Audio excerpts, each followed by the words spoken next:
கேகேஆருக்கும் சிஎஸ்கேக்கும் நடந்த மேட்ச்சில் CSK win பண்ண டாப் 3 ரீசனை பற்றி தான் இந்த வீடியோவில் பார்க்க போகிறோம். அதுக்கு முன்னாடி சேனலை சப்ஸ்கிரைப் பண்ணி சப்போர்ட் பண்ணுங்கள். முதல் ரீசன் என்னென்னு பார்த்தீங்கன்னா, கேகேஆர் டாஸ் வின் பண்ணி பேட்டிங் சூஸ் பண்ணாங்க. சிஎஸ்கேல பார்த்தீங்கன்னா 100 அகமது பார்த்தீங்கன்னா ஒரு தரமான பவுலிங் போட்டார்னே சொல்லலாம். ஒரு சூப்பரான ஸ்பெல் போட்டார். 4 ஓவர் பவுலிங் போட்டு பார்த்தீங்கன்னா 31 ரன் கொடுத்து 4 விக்கெட் எடுத்தார்.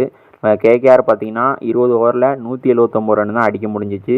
சிஎஸ்கேக்கு பார்த்தீங்கன்னா 180 ரன் டார்கெட் கொடுத்தாங்க. செகண்ட் ரீசன் என்னென்னு பார்த்தீங்கன்னா, சிஎஸ்கே பார்த்தீங்கன்னா பவர் பிளேலேயே வந்து 5 விக்கெட்டை லூஸ் பண்ணிட்டாங்க. அதுக்கடுத்து வந்தாருங்க டிவால் பிரேவிஸ். என்னமா ஆடினாருங்க, தரமான நாக்கனே சொல்லலாம்.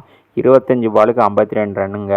கேம் சேஞ்சிங் நாக்குனே சொல்லலாம். அதுக்கடுத்து பார்த்தீங்கன்னா டிவால் பிரீஸ் பார்த்தீங்கன்னா 52 ரனில் அவுட் ஆகிட்டாருங்க. மூணாவது ரீசன் என்னென்னு பார்த்தீங்கன்னா, நம்மளோட சிவம் டூபி தாங்க. பிரீஸ் பார்த்தீங்கன்னா தரமான நாக்கு அடிச்சுட்டு அவுட் ஆகிட்டாரு. அதுக்கடுத்து பார்த்தீங்கன்னா ஒரு குரூஷியலான நாக்கு ஆடினார்னே சொல்லலாம் நம்மளோட சிவம் டூபி.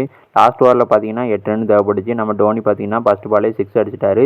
அதுக்கடுத்து பார்த்தீங்கன்னா அன்ரூல் கம்போச் பார்த்தீங்கன்னா 4 ரன் அடித்து மேட்சை ஃபினிஷ் பண்ணி வச்சுட்டாரு. சிஎஸ்கே பார்த்தீங்கன்னா 2 விக்கெட் வித்தியாசத்தில் இந்த மேட்சை வின் பண்ணிட்டாங்க.